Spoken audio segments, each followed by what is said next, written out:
जीवन संदेश के सभी दर्शकों का प्रभु यीशु के नाम में हम स्वागत करते हैं।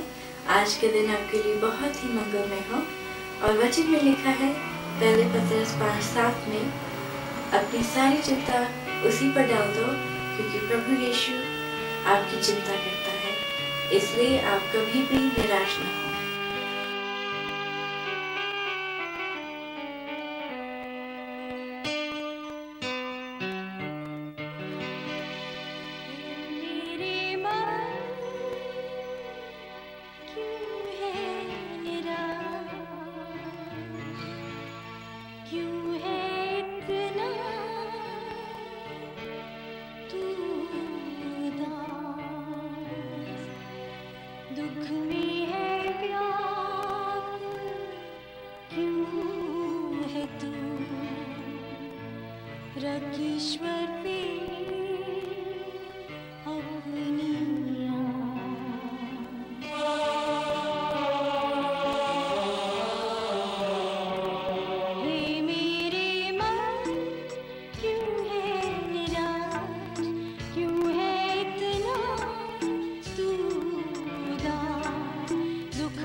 आज जो गवाही मैं आपको दिखाने जा रहा हूँ, मेरा दिल बहुत खुशी से भर गया जब मैंने देखा। मैं हिंदुस्तान गया और कैसे कैसे लोगों से मिला हूँ, हर जाति के लोगों से मिला हूँ, अपने सिख बहन भाइयों से मिला हूँ, हिंदुओं से मिला, मुसलमानों से मिला हूँ, लेकिन प्रभु उनके जीवन में वही कार्य कर रहा है जो मेरे जीवन में कार्य किया है। उसने कैसी बात को उसने साबित किया है कि धर्म जाति का पक्षपात नहीं करता। लिखा है क्योंकि परमेश्वर ने जगत से ऐसा प्रेम किया कि उसने अपना इकलौता पुत्र दे दिया ताकि जो कोई इस पर विश्वास करे वो नाश ना हो परंतु अनंत जीवन पाए। ये यूहन्ना 3:16 में लिखा हुआ है। आगे इसमें लिखा है जब तक किसी को स्वर्ग से ना दिया जाए तब तक वो कुछ भी प्राप्त नहीं कर सकता। हमें बहुत खुशी है हमारे बीच में आज भाई जसबीर सिंह हैं। मेरी मुलाकात इनसे हिंदुस्तान में हुई, लेकिन मैंने एक बात इन्हें नोट करी कि सिख धर्म के ये लगते हैं मुझे देखने में, लेकिन प्रभु यीशु की बातें करते हैं। तो मैंने कहा मैं जानूँ तो उनसे कि ये प्रभु के पीछे क्यों चलने लगे, कौन सी ऐसी घटना इनके जीवन में हुई। भाई जसबीर बताएं हमारे दर्शकों को। मैं प्रभु यीशु का धन्यवाद करता हूँ और सभी सुनने वालों को भी धन्यवाद करता हूँ। मेरा नाम जसबीर सिंह है और हम घर परिवार के लोग 35 हैं, 7 भाई हैं और 5 मुझसे बड़े हैं, एक मुझसे छोटा भाई है। और मैं अपने विषय में बताना चाहूँगा कि मैं बिल्कुल पढ़ा लिखा नहीं हूँ, अनपढ़ हूँ और गंवार, जिसे कि सिर्फ जुआ खेलना, लड़ाई करना, शराब पीना, मार पिटाई करना, यही कार्य आते थे। ये 1994, 92, 93 की बातें हैं। और ये कम से कम 2000 तक ऐसे चलता रहा। और हम खूब जुआ खेलते थे, खूब धर्मी काम करते थे, और जाने क्या क्या ऐसी बातें हैं जो मैं शायद नहीं बता सकता हूँ। उसके लिए क्षमा करें, क्योंकि मैंने प्रार्थना में प्रभु के चरणों में वो रखी। सारे ही गलत काम करने के बाद हम सोचते थे कि हम कोई धर्म का काम करेंगे, किसी को खिलाएंगे पिलाएंगे तो हमारा छुटकारा हो सकता है, लेकिन हमारा छुटकारा उससे नहीं था। एक व्यक्ति जो कि मेरा लंगोटिया यार है, जिसे हम पंजाबी में कहते हैं, वो मुझे 10 साल के बाद मिला 2004 में। अच्छा। उस वक्त हमारे घर की पोजीशन ये थी कि हमारे घर के अंदर सिर्फ लड़ाई झगड़ा कलेश और मारपीट होती थी। किस बात पे हो जाए कुछ नहीं जानते। अच्छा। कब हो जाए कोई समय नहीं, रात को 1 बजे हो जाए, 9 बजे हो जाए, 8 बजे हो जाए। हमारे सिर के बाल हमारे हाथों में होते थे, दाढ़ी होती थी हमारे, और ये नहीं जानते थे पिता को मार रहे हैं कि माँ को मार रहे हैं, किसको मार रहे हैं। तो ये हमारे घर के अंदर चलता रहा और हम बहुत बर्बाद हो गए। और मेरा एक भाई जापान में था, एक भाई अमेरिका में था, 2 लाख रुपए में आते थे। हम ये 15 या 20 दिन के अंदर उड़ा देते थे। अच्छा, ठीक। और खाली होके फिर बैठ जाते थे और सोचते थे कहाँ जाएं, क्या करें। बिजनेस, मेरा केबल टीवी का बिजनेस था, उसके अंदर मुझे हर महीने 50-60 हज़ार रुपये की चोट लगती थी। और उसके अंदर से मेरे पास 15 ऐसे कारीगर थे जो मेरे साथ दिन रात विजिट करते थे। अच्छा। और जैसे कि वो एक गुंडे मवाली की तरह थे, जैसे ड्रग्स लेना, इंजेक्शन लेना। लेकिन मैंने कभी ड्रग्स नहीं लिया, और वो मुझे कहते थे, लेकिन मैंने कहा नहीं, आपका काम अलग है, मेरा अलग है। ठीक है। लेकिन एक वक्त जब आया कि हमारा घर गिरवी हो चुका था, और मेरे फादर ने मेरे बर्तन रोड पे फेंक दिए थे। अच्छा। उस समय मेरी 1 साल की बेटी थी, और मैं बहुत परेशान था, क्योंकि मैं बहुत कमज़ोर था। मैं कहाँ जाऊँ, मुझे कुछ नहीं समझ में आ रहा था। शनिवार का दिन था वो, और जब मैं बहुत परेशान हुआ तो मैं 1 हफ्ता बाहर रहा। अच्छा। लेकिन मेरे अंदर एक क्वालिटी थी कि मैं अपने मामा और पापा को कभी भी छोड़ना नहीं चाहता था। अच्छा। क्योंकि उन्होंने मुझे जन्म दिया था। ठीक। तो मैंने कहा कि किसी और को पिताजी बनाने से अच्छा है एक बारी फिर अपने पिताजी के पास चला। बहुत मुबारकबाद। तो मैं अपने पापा के पास गया, घुटनों को हाथ लगाया, मैंने कहा पापा एक मौका मुझे दो। अच्छा। तो पापा ने कहा भाई आ जाओ, अभी गिरवी हुआ है, अगली बारी बिक जाएगा। तो मैं अपने बर्तन दोबारा लेके गया। यहाँ से फिर हो झगड़ा लड़ाई कलेश, तुम कमाते नहीं, काम आता नहीं था। केबल की बिजनेस के अंदर हर महीने 50-60 हज़ार रुपये की चोट लगती थी। अच्छा। वायर काट के मेरे ले जाते थे, रोज़ सिर फूटा होता था। कोई जेल में है, कोई हॉस्पिटल में है, कभी वो लोग जेल में हैं, कभी लोग हम हैं। अच्छा। यानी कि केस उल्टे सीधे गंदे सब, इतना यानी कि गंदगी के अंदर थे कि निकलना मुश्किल था। मैं नंगे नंगे पाँव गुरुद्वारे, जहाँ मुझे कोई कहता था, बद्रीनाथ तक अच्छा मैं गया, उसके बाद हजूर साहब तक भी गया। अच्छा। कोई ऐसी जगह नहीं थी मैं नहीं गया। फिर मुझे मेरे बड़े भाई हैं, उन्होंने मुझे कहा कि एक पंडित है कैसा, अगर मेरे साथ आप चलो तो वो आपकी मदद करेगा। जब मैं उसके पास गया तो मेरे हाथों में सोने की मुंदरियाँ थी, अंगूठी। उसने कहा यार एक आधी अंगूठी मुझे भी दे दे तो तेरा काम फटाफट हो जाएगा। मैंने कहा पंडित जी। अच्छा जी। मैंने उसको पैसा भी दिया, उसने 10,000, उसने एक अंगूठी कहा, मैंने उसे दोनों दे दी। मैंने कहा भैया तू जल्दी हमारे घर के अंदर छुटकारा कर। तो ये 2-3 बारी हुआ ऐसा, लेकिन कुछ नहीं हुआ। तो उसने मुझे लास्ट टाइम में कहा कि अगर आप हीरा दान करेंगे तो आपका छुटकारा हो जाए। अच्छा। मैंने कहा भैया मेरी औकात हीरे की नहीं है। अच्छा। तो मैं वहाँ से बड़ा निराश होकर जब अपने घर की तरफ आ रहा था तो मुझे एक व्यक्ति मिला जो मेरा लंगोटिया यार था, उसका नाम उत्तम सिंह है। अच्छा।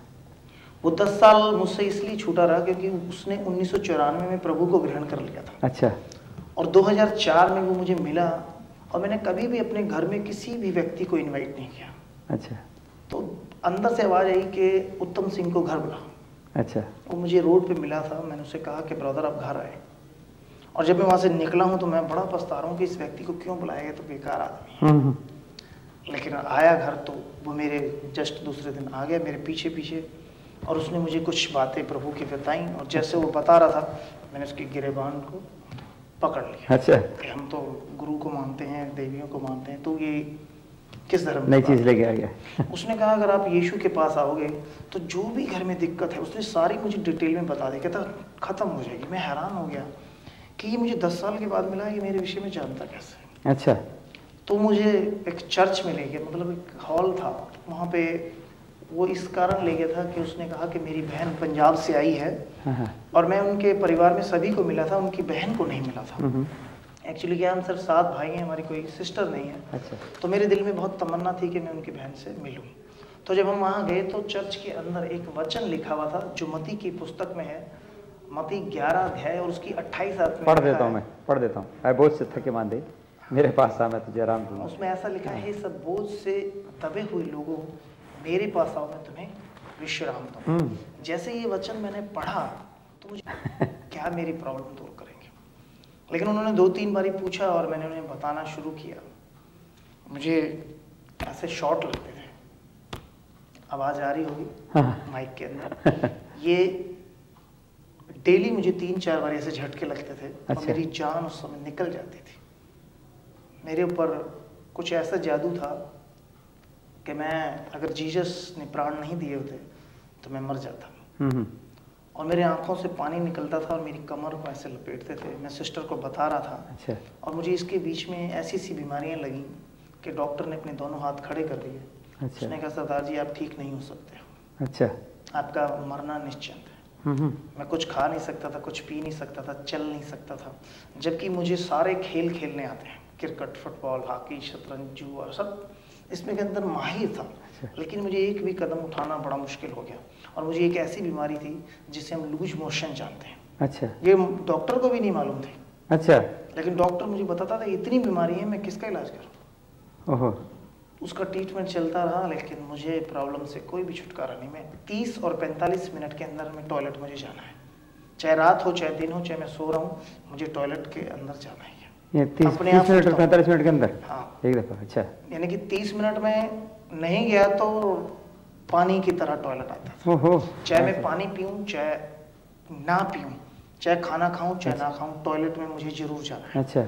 मेरी 6-7 साल टॉयलेट के अंदर बीते और मैं बड़ा परेशान रहा। और जब उस सिस्टर को मैंने ये बताया तो उसने मुझे कहा यीशु मसीह ठीक कर देगा। अच्छा। और मैं बिल्कुल भी विश्वास नहीं कर रहा था और मुझे गुस्सा आ रहा था कि मैं कहाँ आके फंस गया। अच्छा। लेकिन उस सिस्टर ने मुझे कहा कि वीर मैं तेरे लिए प्रार्थना करा।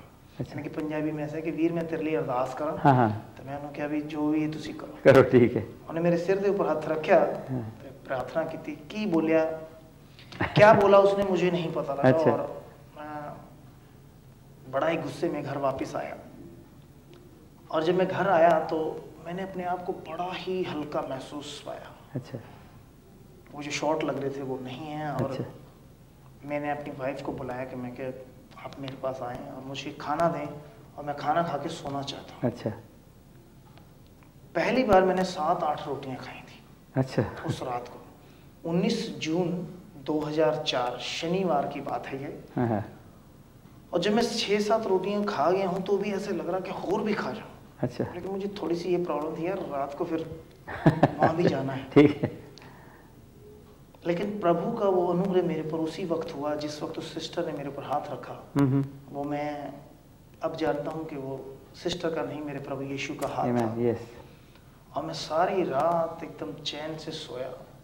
रात को 10 बजे सोया और सवेरे 8 बजे मेरी वाइफ ने उठाया और कहा कि प्रीति के पापा उठ जाओ। अच्छा। आज वायर नहीं कटी। और पहले हम रात भर विजिट करते थे। अच्छा। और वायर कट जाती थी। अच्छा। मैंने कहा नहीं कटी तो मेरे को सोने दो। हाँ। मेरा कमरा बहुत अंदर का था, अगर उसके अंदर लाइट, पंखा नहीं चल रहा, कूलर नहीं चल रहा तो आदमी वैसे उठ जाए। अच्छा। उसने 7 बजे कूलर और पंखा बंद कर दिया। जून का महीना, सूरज बिल्कुल घर में था। अच्छा। और मैं आराम से बिल्कुल जैसे कि मेरे अंदर एयर कंडीशन लगा। तो मैंने उसको कहा यार मुझे सोने दे यार, तू जा। अब जी वो 11 बजे फिर मेरे पास आई कि प्रीति के पापा उठ जाओ। सूरज बिल्कुल घर के अंदर आ गया। उसको ये डर था कि मेरे बर्तन फिर बाहर ना जाएं, क्योंकि मैं ड्रिंक करता था और पापा गुस्सा करते थे। उसने कहा कहीं पापा ये ना सोचें कि आप फिर ड्रिंक करके आए हो। तो मैं झट से उठा और मैंने देखा कि अपने में बिल्कुल भी स्मेल नहीं है। जब ये मुझे शॉट लगता था ना, अगर मैं नहा धो के फ्रेश सेंट भी लगा के जाता था तो ऐसे लगता था कि आधे घंटे के बाद बहुत गंदी बदबू आ रही है। मैं किसी के साथ बैठता भी था तो मुझको ही बदबू आती थी। तो मैंने कहा सामने वाले को क्या है। अच्छा तो मैं अपने को चेक कर रहा हूँ तो खुशबू आ रही है। अच्छा मैंने उससे पूछा यार तूने कुछ तो नहीं किया? कहते नहीं मैंने तो कुछ नहीं किया। मैंने उठा और सिस्टर मुझे कहा था अगर कुछ भी फर्क हो तो दोनों हाथ उठा के दुआ करना। अब मुझे दुआ आती ही नहीं थी, धन्यवाद आता नहीं था। सामने वाइफ खड़ी थी, मैंने कहा इसके सामने हाथ उठाया तो ये भाग जाएगी। मैंने उससे कहा यार आप जाएं एक गिलास पानी लाएं। वो गई, मैंने यीशु का धन्यवाद किया, पानी पिया। मैंने कहा चलो कल रात तो मेरी तार बच गई कटने से, अब क्या होगा। अच्छा मैं सारा दिन टीवी देखता रहा, रात हो गई तार नहीं कटी। अच्छा परेशान, संडे बीत गया, मंडे। ये तार कटने की क्या वहाँ पे गुंडागर्दी चलती है दिल्ली के अंदर, मार कुटाई होती है, वायर काट के ले जाते हैं। अच्छा बहुत महंगा होता है। अच्छा हाँ, अगर आपका 100 मीटर का तार काट दिया तो समझ लीजिए आप 1 लाख रुपए के नीचे आए। अरे हाँ जी। ऐसी अच्छा क्योंकि वो हमारा नहीं होता कंपनी का है। हाँ। लेकिन कंपनी वाले 1 साल 2 साल मदद करेंगे, अच्छा उसके बाद हमारी जिम्मेदारी हो जाती है। हम्म। और गलियों की तारें काट के ले जाएं तो फिर बिल्कुल बेकार। अच्छा तो पापा ने कहा था ये काम बंद कर दो, और अपोजिट पार्टी भी चाहती थी ये काम बंद कर दो। हाँ ठीक है। लेकिन उसके बाद हमारी ना वायर कटी, ना हमारे घर में लड़ाई, ना झगड़ा, कोई भी शराब नहीं तो ये जो टेबल है ये छोटा पड़ता था, इसके ऊपर 8 गिलास एक समय पे रखे जाते थे और बोतल के अंदर 8 ही पैक बनते हैं। अच्छा और हम 8 पैक बनाते थे, बोतल खत्म और 1 मिनट के अंदर बोतल बाहर और फिर खाली। और लेकिन उसके बाद कोई शराब नहीं, कोई लड़ाई नहीं, कोई झगड़ा नहीं, और घर के अंदर बिल्कुल शांति। प्रभु का धन्यवाद। लेकिन मैं इसके पीछे कैसे चलने लगा, इसके पीछे एक बहुत बड़ी बात है। हाँ वो बताइए। मेरा 10 लाख रुपए कर्जा उतर गया, इसके विषय में मुझे कोई सोचा। मैंने कहा चलो कर्जा उतर गया। मुझे बीमारी से छुड़ा लिया, हो गया। मेरा बिजनेस जहाँ पे मुझे 50,000 रुपये की चोट लगती थी, मैं 1,50,000 कमाने लगा। अच्छा इसमें भी मैंने कहा नहीं यार ये सब बेकार है, और ये तो ईसाई लोगों का धर्म है और मुझे ईसाइयों से क्या मतलब। ठीक है। लेकिन उसके बीच के अंदर हम अपनी माँ से बहुत प्यार करते हैं। अक्सर हर एक जन अपने माँ से, पिता से प्यार करता है, लेकिन मैं इतना पिता से नहीं, अपनी माँ से बहुत प्यार करता हूँ। मेरी माँ को कैंसर था, वो भी सीने के अंदर। अच्छा 1 साल से वो उसमें जूझ रहे थे और 3 महीने उनके ऐसे बीते थे जिसके अंदर माँ ने एक घूंट भी पानी का नहीं पिया था। आप अंदाजा लगाइए, अगर 3 महीने आपके अंदर पानी न जाए तो आप मर जाएंगे। और डॉक्टर ने उनको 8 दिन का टाइम दे दिया था 17 ट्रीटमेंट करने के बाद। डॉक्टर MBBS MD पता नहीं और क्या क्या उसकी डिग्रियां हैं। अच्छा क्योंकि मैं इतना पढ़ा नहीं, मैंने सिर्फ इतना पढ़ा था MD है वो। उसने कहा था कि आपने जो करना है कर लो, ये 8 दिन के मेहमान हैं। अच्छा उस समय मेरी मम्मी की उम्र 71 साल की थी। अच्छा आप अंदाजा लगाइए कि 71 साल का व्यक्ति क्या ताकत होती है। हाँ। और 1 साल से कुछ अंदर नहीं लिया गया। है। ठीक। लेकिन मैं इतना जानता था कि यीशु मसीह सिर्फ वायर को ठीक कर सकता है, मुझे ठीक कर सकता है, मेरा बिजनेस ठीक कर सकता है। क्योंकि मुझे पढ़ना नहीं आता था कि इसको कैसे पढ़ा जाता है, तो मुझे बताया भी नहीं गया था। अच्छा मेरा भाई जो छोटा था वो अमेरिका में रहा करता था, उसे माँ ने फौरन बुला लिया था और वो 4 जुलाई को दिल्ली में आ गया था और 25 जुलाई को उसकी शादी थी।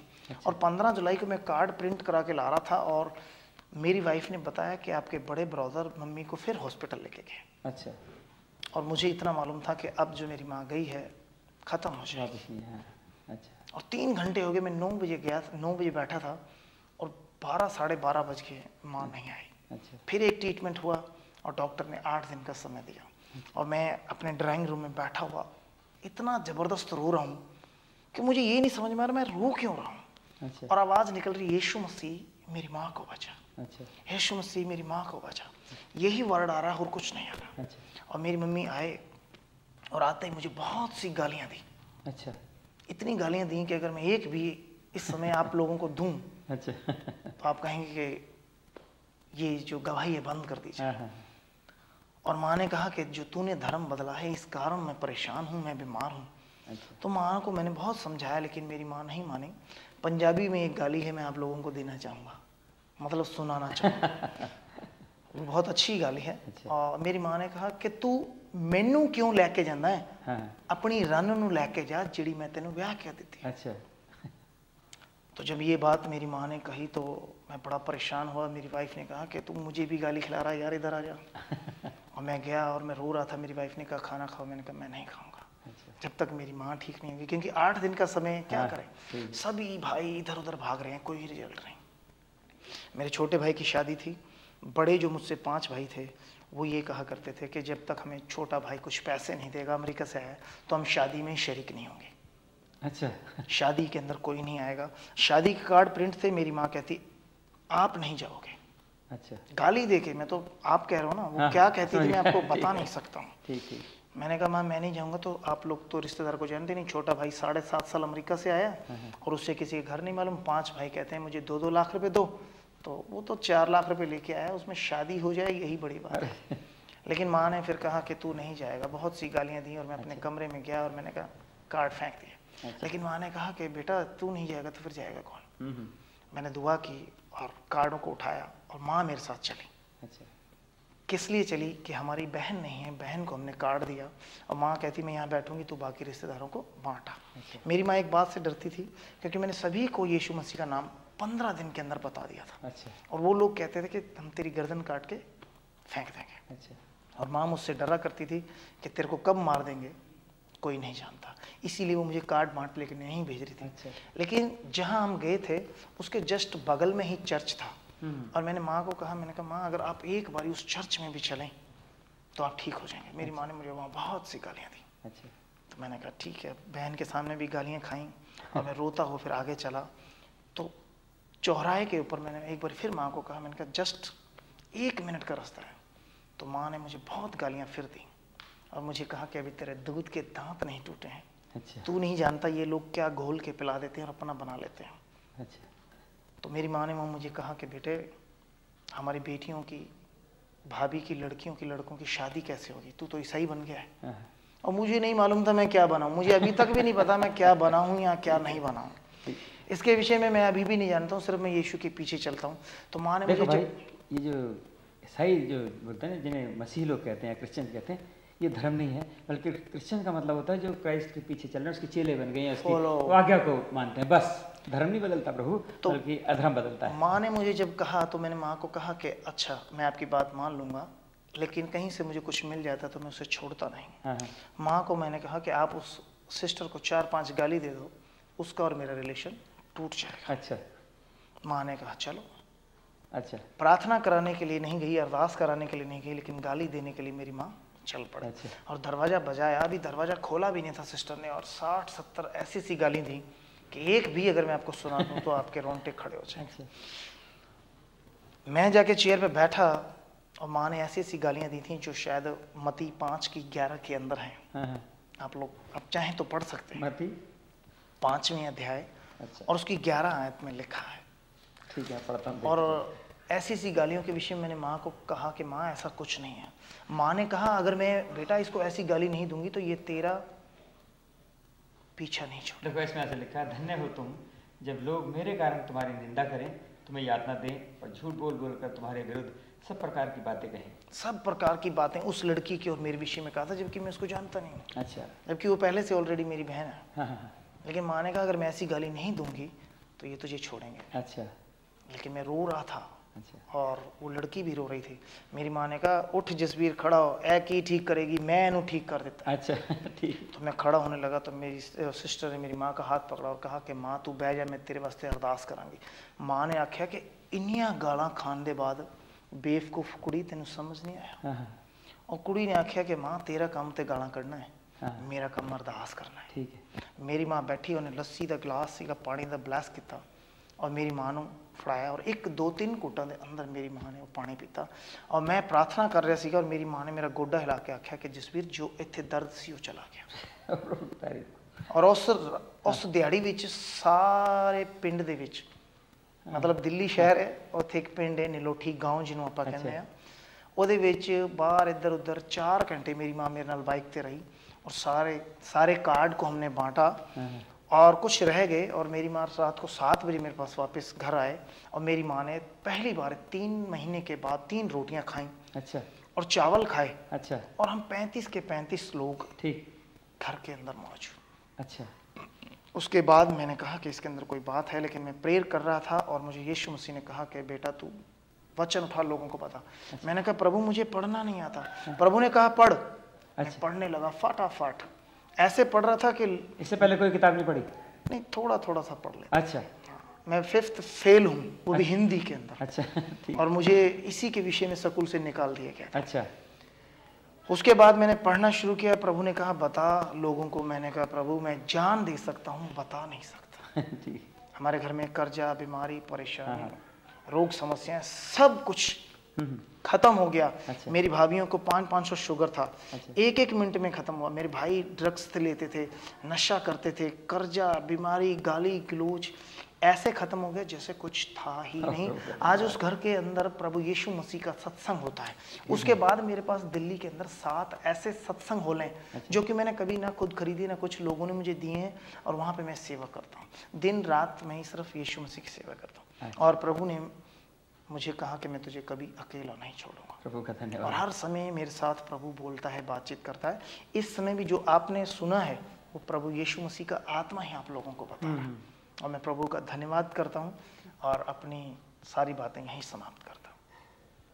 कैसी बात ये लिखी हुई है, कैसा अनुग्रहकारी पिता जो सब पर अपना अनुग्रह बराबर करता है।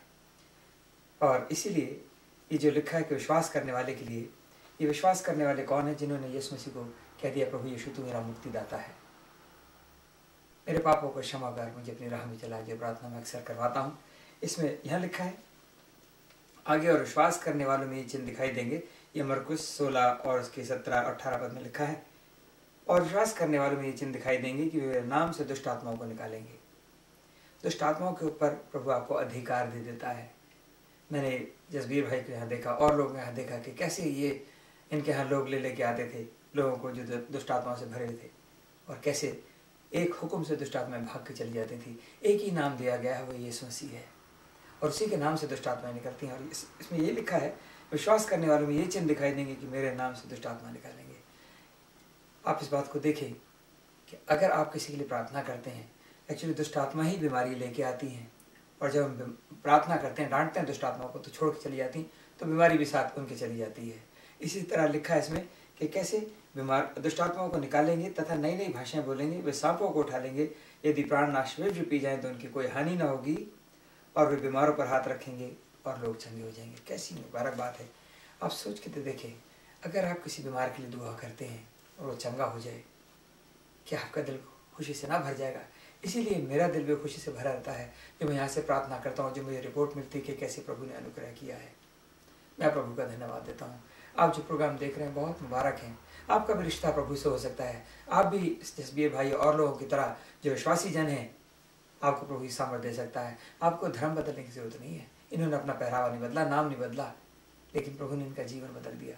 उस जीवन को ऐसा मुबारक कर दिया है कि अभी लोग घर जाके प्रार्थना करते हैं, तमाम तरह की बीमारी से लोग छुड़ाए जाते हैं, तमाम दुष्ट आत्माओं से छुड़ाए जाते हैं। कैसी अनुग्रह की बातें हैं। प्रभु आपको जीवन दे सकता है। सिर्फ यही कहना पड़ता है, प्रभु यीशु मैं आपको अपना मुक्तिदाता मानता हूँ, मुझे भी मेरी बीमारी से छुड़ाओ, मेरी तमाम इन आदतों से छुड़ाओ। सब कुछ पॉसिबल है। प्रभु यीशु सुनता है, इसलिए उसने मुझे बैठाया। प्रभु का अनुग्रह करो। अगले हफ्ते में फिर आपसे बात करूंगा, लेकिन ये गवाहियाँ मैं इसलिए लेके आता हूँ ताकि आप जान सकें कि प्रभु ने इन पे अनुग्रह किया तो आप पर भी करेगा। प्रभु सब पर अनुग्रह करता है, वो सबका प्रभु है। आमीन। हम उम्मीद करते हैं कि आज के प्रोग्राम से आपको बहुत आशीष मिली होगी। अगर आप प्रार्थना करवाना चाहते हैं तो हमें कॉल करिए at 905-846-7273। अगर आपको टेप, सीडीज या बाइबल चाहिए तो हमें कॉल करिए at 905-846-7273। अगले हफ्ते आपसे फिर मिलेंगे। तब तक ये बात याद रखिए, प्रभु आपको बहुत प्यार करता है।